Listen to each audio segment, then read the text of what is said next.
नमस्ते दोस्तों और स्वागत है आपका आपके फेवरेट इन्वेस्टमेंट कॉर्नर में। टुडे हम सीधा घुस रहे हैं दलाल स्ट्रीट की लेटेस्ट बज में, जो है एजिस वोपैक टर्मिनल्स आईपीओ। ये आईपीओ मंडे 26 मई 2025 को खुला है और आपके पास वेडनेसडे 28 मई 2025 तक का टाइम है अपना मूव लेने के लिए। एक इनिशियल पब्लिक ऑफरिंग या आईपीओ तब होता है जब कोई प्राइवेट कंपनी पब्लिक होने का फैसला करती है और अपने शेयर्स हम जैसे जनरल इन्वेस्टर्स को पहली बार ऑफर करती है। एजिस वोपैक टर्मिनल्स के लिए ये आईपीओ एक बहुत बड़ा माइलस्टोन है, एक स्ट्रेटेजिक मूव है उनके फ्यूचर एम्बिशंस को फ्यूल करने के लिए। तो तैयार हो जाओ, अपनी चाय पकड़ लो और चलो देखते हैं कि ये ऑफर आपके लिए क्या लाया है। क्या आप मेरे साथ एक आईपीओ डिटेक्टिव बनने के लिए रेडी हैं? चलो शुरू करते हैं।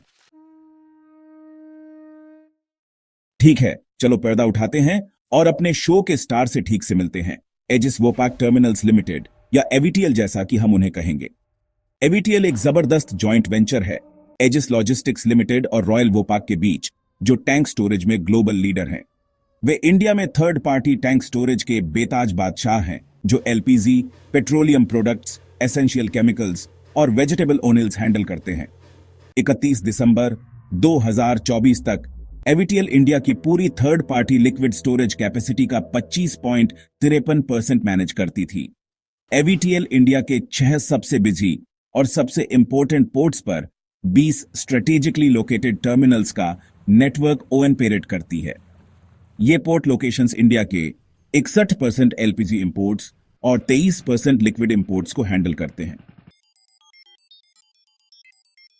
अब वो पार्ट जिसका आप सबको इंतजार था, नंबर्स। एजिस वोपैक टर्मिनल्स आईपीओ का टारगेट 2,800 करोड़ रुपए रेज करना है। वे 11.91 crore new equity shares issue कर रहे हैं।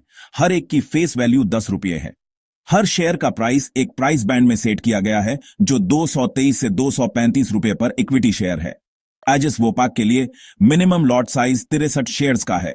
आईपीओ 26 मई को खुला और 28 मई 2025 को बंद होगा। शेयर्स का अलॉटमेंट टेंटेटिवली 29 मई 2025 के लिए शेड्यूल है और लिस्टिंग जून 2025 को एक्सपेक्टेड है।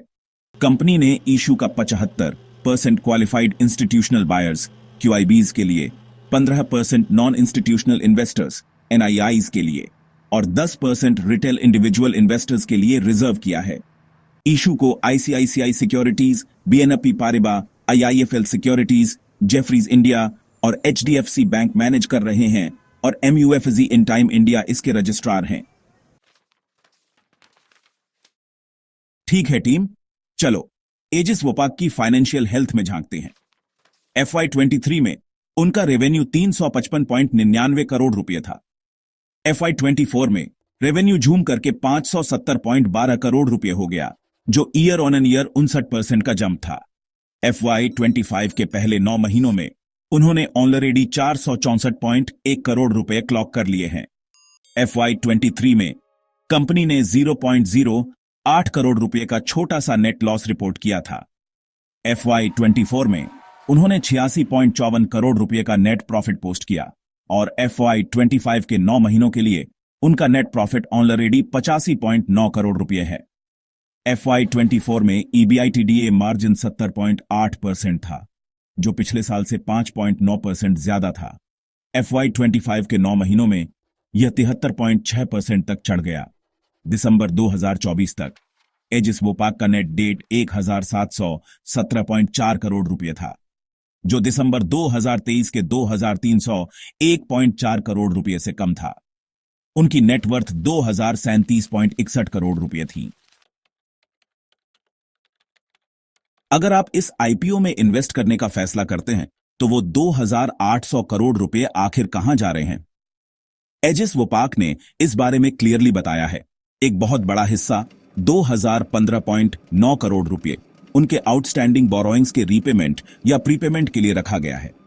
अपना डेट कम करके एजिस वोपैक अपने इंटरेस्ट एक्सपेंसेस को काफी कम कर देगी, जिससे वो कैश फ्री हो जाएगा, जो वरना लेंडर्स को जाता।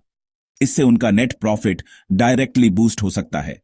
आईपीओ फंड्स का एक हिस्सा ग्रोथ इनिशिएटिव्स के लिए भी इस्तेमाल होगा, स्पेसिफिकली मैंगलोर में एक क्रायोजेनिक एलपीजी टर्मिनल के एक्विजिशन के लिए। क्रायोजेनिक टर्मिनल्स बहुत कम टेम्परेचर पर एलपीजी हैंडल करने के लिए स्पेशलाइज्ड फैसिलिटीज होती है। आईपीओ प्रोसीड्स से बची हुई रकम जनरल कॉर्पोरेट पर्पस के लिए एलोकेट की जाएगी। एनालिस्ट्स का अनुमान है कि डेट कम करने से उनका नेट प्रॉफिट टैक्स के बाद सालाना लगभग 151.19 करोड़ रुपए तक बढ़ सकता है। यह बॉटम लाइन के लिए एक सिग्निफिकेंट अपलिफ्ट है।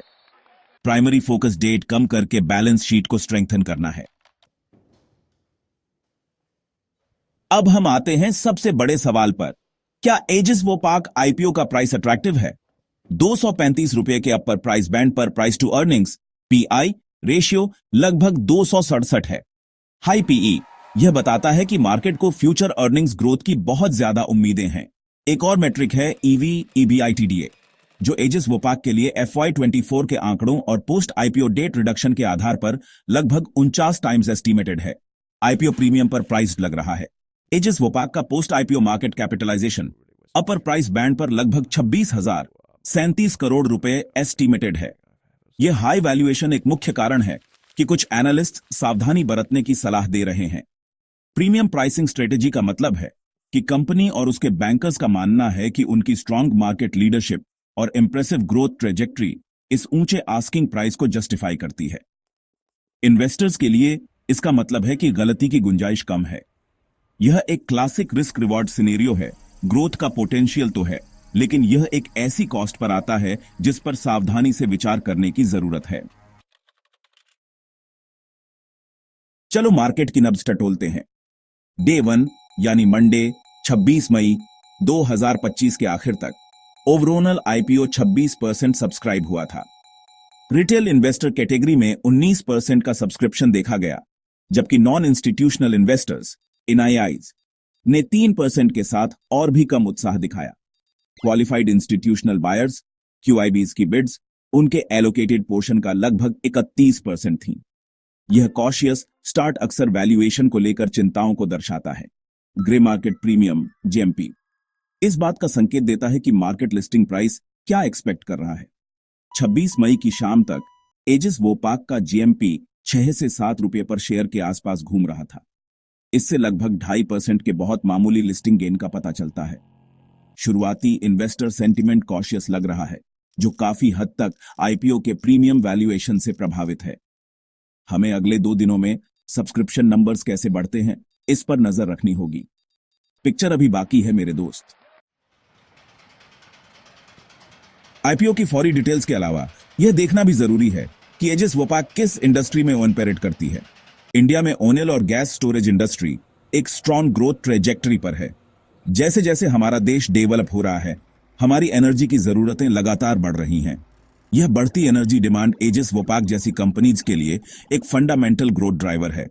इंडिया अपनी रिफाइनिंग कैपेसिटी को काफी बढ़ा रहा है, जिससे सीधे स्टोरेज टर्मिनल ऑपरेटर्स के लिए ज्यादा बिजनेस बनता है। एजिस वोपाक टर्मिनल्स, जो मेजर पोर्ट्स पर स्ट्रेटेजिकली लोकेटेड एसेट्स के साथ सबसे बड़ी थर्ड पार्टी प्लेयर है, इन फेवरेबल इंडस्ट्री ट्रेंड्स का फायदा उठाने के लिए अच्छी तरह से पोजीशनड है। मेजर ओनेल और गैस कंपनीज के साथ उनके स्थापित रिश्ते एक स्टेबल कस्टमर बेस प्रोवाइड करते हैं। इतने वाइटल सेक्टर में मार्केट लीडर में इन्वेस्ट करना ब्रॉडर इंडिया ग्रोथ स्टोरी में पार्टिसिपेट करने का एक स्ट्रेटेजिक तरीका हो सकता है। तो इस सारी डीप डाइव के बाद हम ग्रैंड फिनाले पर पहुंचते हैं। क्या आपको रिटेल इन्वेस्टर को एजिस वोपाक टर्मिनल्स आईपीओ में अपना पैसा लगाना चाहिए? एनालिस्ट कम्युनिटी में आम सहमति है कि कंपनी के फंडामेंटल्स स्ट्रांग हैं और ग्रोथ प्रोस्पेक्ट्स भी बेहतरीन हैं, लेकिन आईपीओ वैल्यूएशन निश्चित रूप से हायर साइड पर है। कई ब्रोकरेज फर्म्स ने सब्सक्राइब रेटिंग दी है, लेकिन अक्सर लॉन्ग टर्म इन्वेस्टर्स या हाई रिस्क एपेटाइट वालों के लिए एक शर्त के साथ। ध्यान में रखने वाले मुख्य रिस्क्स हैं स्टीप वैल्यूएशन और बड़े कैपिटल एक्सपेंडिचर प्रोजेक्ट्स को एग्जीक्यूट करने से जुड़े इनहेरेंट रिस्क्स। आखिर में फैसला आपका है।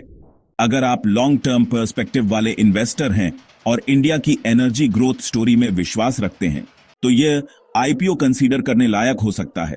हालांकि अगर आप मुख्य रूप से लिस्टिंग डे पॉप्स की तलाश में हैं या शुरू में हाई प्राइस देने में अनकंफर्टेबल हैं, तो आपको ज्यादा कॉशियस रहना चाहिए।